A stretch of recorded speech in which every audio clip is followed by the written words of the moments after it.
নমস্কাৰ। এইগৰাকী ব্যক্তি হ'ল ভাৰতৰ প্ৰথম প্ৰধানমন্ত্ৰী জৱাহৰলাল নেহৰু। আৰু আজিৰ ভিডিঅ'ত আমি যিটো বিষয় আলোচনা কৰিবলৈ ওলাইছোঁ সেই ঘটনা সংঘটিত হৈছিল চন 1962। কেতিয়া? যেতিয়া ভাৰত আৰু চীনৰ যুদ্ধ হৈছিল। তেনে সময়ত এইগৰাকী প্ৰধানমন্ত্ৰীয়ে অসমৰ বিষয়ে এক অদ্ভুত মন্তব্য দিছিল। কি আছিল সেই মন্তব্য? সেই মন্তব্য মানে এইটো নহয় বিদায় অসম, কিন্তু তেওঁ এনেধৰণৰ কিবা এটা কথা কৈছিল যাৰ মানে হ'ল যে অসমক এৰি দিলোঁ, অসমক ধৰি ৰাখিব নোৱাৰিলোঁ, তেনেধৰণৰ কথা। সেইখিনি কথাকে মই আজি অলপ বহলাই আলোচনা কৰিম। ঘটনাটো হ'ল ভাৰত আৰু চীনৰ যুদ্ধ। ভাৰত আৰু চীনৰ যুদ্ধ হৈছিল, সেই এবাৰেই হৈছিল। ভাৰত আৰু পাকিস্তানৰ যুদ্ধ 4বাৰ হৈছে এতিয়ালৈকে। ভাৰত আৰু চীনৰ যুদ্ধ সেই এবাৰেই হৈছে চন 1962 20 অক্টোবৰৰ পৰা 21 নৱেম্বৰলৈকে, প্ৰায় এমাহ একদিন সময় হৈছিল। কি কাৰণে হৈছিল যুদ্ধ? কেইটামান কাৰণ মই ইয়াত লিখিছোঁ। সেই ব্ৰিটিছৰ আমলৰ পৰা কোনো সীমান্ত নাছিলে, নিৰ্দিষ্ট সীমান্ত নাছিলে ভাৰত আৰু চীনৰ। তিব্বত সম্পৰ্কীয় কিছু উত্তেজনা আছিলে, পাৰস্পৰিক অবিশ্বাস আৰু ভুল মূল্যায়ন, ভাৰতৰ সৈন্যগত অপ্ৰস্তুতি আৰু চীনৰ পৰিকল্পিত আৰু দৃঢ় সৈন্যগত পদক্ষেপ। এনেবোৰ কিছুমান কাৰণতে ভাৰত আৰু চীনৰ সংঘৰ্ষ হৈছিল 1962 চনত। সীমান্ত বিবাদ, ইয়াৰে মুখ্য দুটা কাৰণ হ'ল সীমান্ত বিবাদ। সীমান্ত বিবাদ আজিৰ তাৰিখতো আছে ভাৰত আৰু চীনৰ মাজত, যদিও আজিৰ তাৰিখত বহুত আলোচনা কৰা হয় দুই পক্ষৰ মাজত। পূবত মেকমেহন লাইন, মানে অৰুণাচল প্ৰদেশৰ আজিৰ তাৰিখত যে অৰুণাচল প্ৰদেশ আৰু যি চীনৰ সীমান্ত, তাক মেকমেহন লাইন বুলি কোৱা হয়। আৰু পশ্চিমত আকচাই চীন মানে য'ত লাডাখৰ আকচাই চীনৰ কথা কোৱা হয়। তাৰ মৰ্যাদাক লৈ মতানৈক্য আছিল ভাৰত আৰু চীনৰ মাজত, য'ত চীনে তিব্বত আৰু জিনজিয়াঙক সংযোগ কৰাৰ কৌশলগত পথ নিৰ্মাণ কৰিছিল। তিব্বত এটা অন্যতম মুখ্য কাৰণ ভাৰত আৰু চীনৰ যুদ্ধ হোৱাৰ। আৰু দালাই লামা, যি তিব্বতৰ ধৰ্মগুৰু আছিল, দালাই লামা চন 1959 তিব্বতৰ পৰা পলায়ন কৰি ক'ত আহে? অৰুণাচল প্ৰদেশৰ সীমান্তৰে ভাৰতলৈ আহে, অসমলৈও আহে।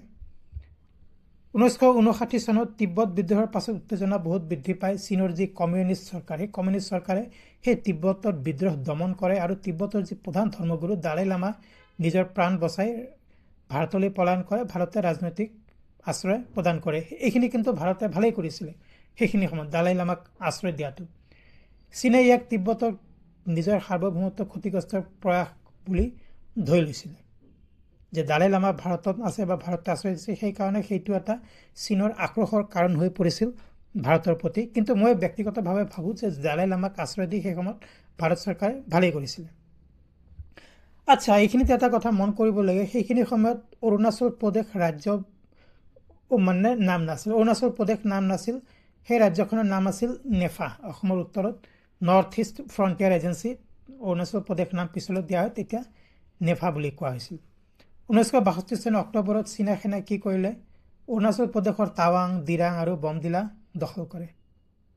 কাৰণ অৰুণাচল আৰু তিব্বত সীমান্তৱৰ্তী হয়, আৰু অৰুণাচল সীমান্ততে তিব্বত আছে। তিব্বত মানে চীনৰে অংশ। চীনে দখল কৰি লৈছিল তিব্বত, যাৰ ফলস্বৰূপে দালাই লামা ভাৰতলৈ পলায়ন কৰিছিল। ভাৰতীয় সেনা কিন্তু যুদ্ধৰ কাৰণে প্ৰস্তুত নাছিল, আৰু পৰৱৰ্তী যুদ্ধ, সেই ঠাণ্ডা অঞ্চলত কৰা যুদ্ধৰ কাৰণে একেবাৰে অপ্ৰস্তুত আছিল ভাৰতীয় সেনা। উপায় নাপায়, ভাৰতীয় সেনাৰ সৈতে মানে অস্ত্ৰ শস্ত্ৰ নাছিল, ভাল ঠাণ্ডাৰ দিনত পিন্ধিব পৰা জোতা পোচাক আদি নাছিল। সেইকাৰণে ভাৰতীয় সৈন্য পিছুৱাই আহিবলৈ বাধ্য হয়, বা কিছু অঞ্চলত যুদ্ধ দিছিল যদিও চীনা সেনাৰ বিৰুদ্ধে ভাৰত পৰাজিত হয়, ভাৰতীয় সেনা।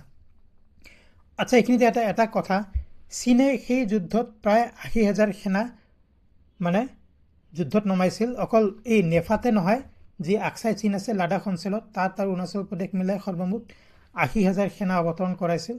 তাৰ বিপৰীতে ভাৰতে মাত্ৰ 22,000 সেনাহে যুদ্ধত অৱতৰণ কৰাইছিল, বা চীনৰ সেই 80,000 সেনাৰ সন্মুখীন হৈছিল ভাৰতৰ মাত্ৰ 22,000 সেনা। যি হওক, চীনৰ সামৰিক শক্তিৰ আগত ভাৰতীয় সেনা টিকিব নোৱাৰিলে, আৰু কি হ'ল? নেফা অঞ্চলত অস্থায়ীভাৱে চীনে দখল কৰে, বা নেফা অঞ্চল চীনৰ অধীন হ'ল। নেফা মানে অৰুণাচল প্ৰদেশ, মন কৰিব। আৰু উত্তৰ অসমৰ যিবিলাক অঞ্চল আছিল, বিশেষকৈ তেজপুৰ অঞ্চলটো, তাত কিন্তু চীনৰ ভাবুকি দেখা দিয়ে। চীনে দখল কৰাৰ ভাবুকি দেখা দিয়ে, অসমৰ ওপৰত প্ৰত্যক্ষ ভয় আৰু আতংক। নেফা দখল কৰাৰ পিছত চীনা সেনা অসমৰ সমতলত নামি আহিব পাৰি বুলি ব্যাপকভাৱে ভয় বিয়পি পৰিছিল সেইখিনি সময়ত।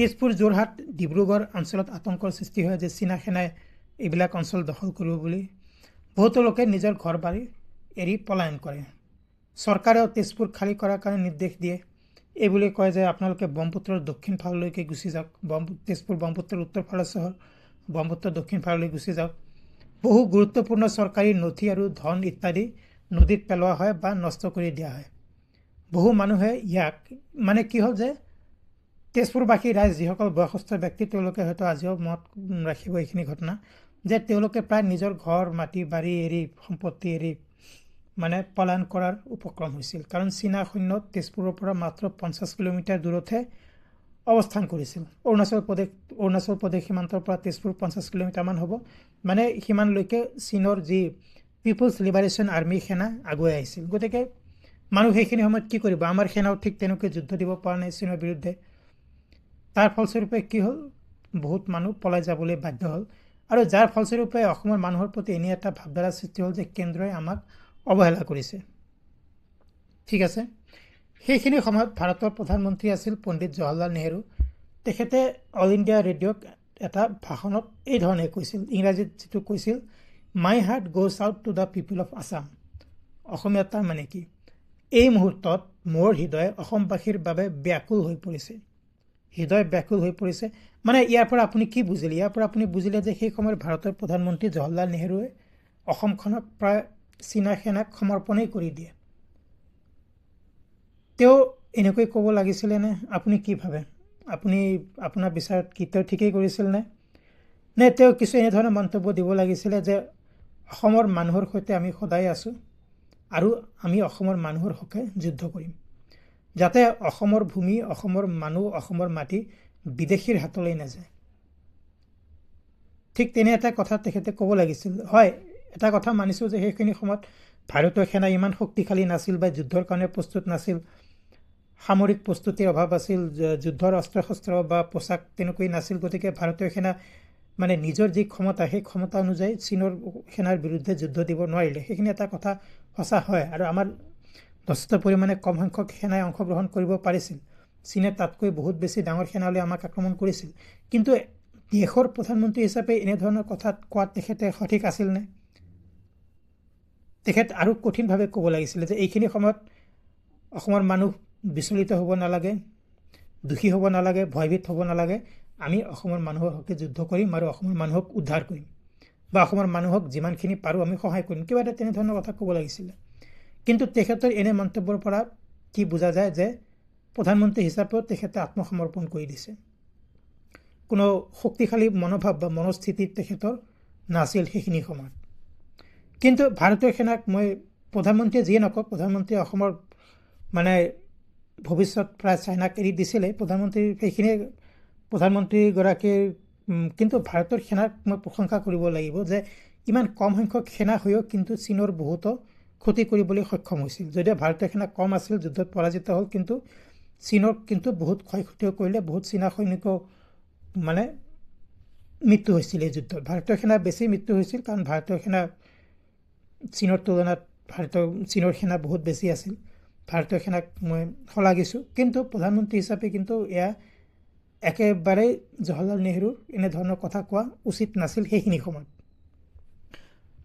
যদিও পৰৱৰ্তী সময়ত যুদ্ধৰ অন্ত পৰে চীনা সেনা নেফা এৰি গুচি যায় নিজৰ দেশলৈ গুচি যায় অৰুণাচল প্ৰদেশ মুকলি কৰি দিয়ে তাৰ ফলস্বৰূপে অসমখনক সেইখিনি সময়ৰ কাৰণে ৰক্ষা পৰিল চীনা সেনাৰ আক্ৰমণ বা চীনা সেনাৰ দখলৰ পৰা গতিকে বন্ধুসকল এইখিনি আছিল আজিৰ আলোচনা কৰিবলগীয়া কথা যে জৱাহৰলাল নেহৰু যি সময়ত প্ৰধানমন্ত্ৰী আছিল ভাৰত চীনৰ যুদ্ধ হৈছিল আৰু সেইখিনি সময়ত তেখেতে অসমৰ আশা প্ৰায় এৰিয়ে দিছিল অৰুণাচল প্ৰদেশটো দখল কৰিছিলে চীনা সৈন্যই অসমৰ আশাও কাৰণ অসম চীনৰ অৰুণাচল প্ৰদেশৰ ঠিক দক্ষিণতে তেতিয়া নেফা বুলি কৈছিল অৰুণাচল প্ৰদেশক মানে অসমক ৰক্ষা কৰাৰ বা অসমক কিবা সঠিক প্ৰতিশ্ৰুতি দিয়া বাদে অসমক ৰক্ষা কৰাৰ কাৰণে বা চেষ্টা কৰাৰ পৰিৱৰ্তে তেখেতে প্ৰায় অসমক বিদায় দিছিল যে আমি আৰু অসমক ৰক্ষা কৰিব নোৱাৰোঁ অসমৰ মানুহৰ কাৰণে মোৰ হৃদয় আৱেগিত হৈ পৰিছে গতিকে এইখিনি আছিল বন্ধুসকল আজি আলোচনা কৰিবলগীয়া কথা যদি ভিডিঅ'টো ভাল পাইছে প্লিজ লাইক কৰক শ্বেয়াৰ কৰক চেনেলটো যদি ছাবস্ক্ৰাইব কৰা নাই প্লিজ ছাবস্ক্ৰাইব কৰক এনেধৰণৰ এটা ভিডিঅ' অতি সোনকালে লগ পাম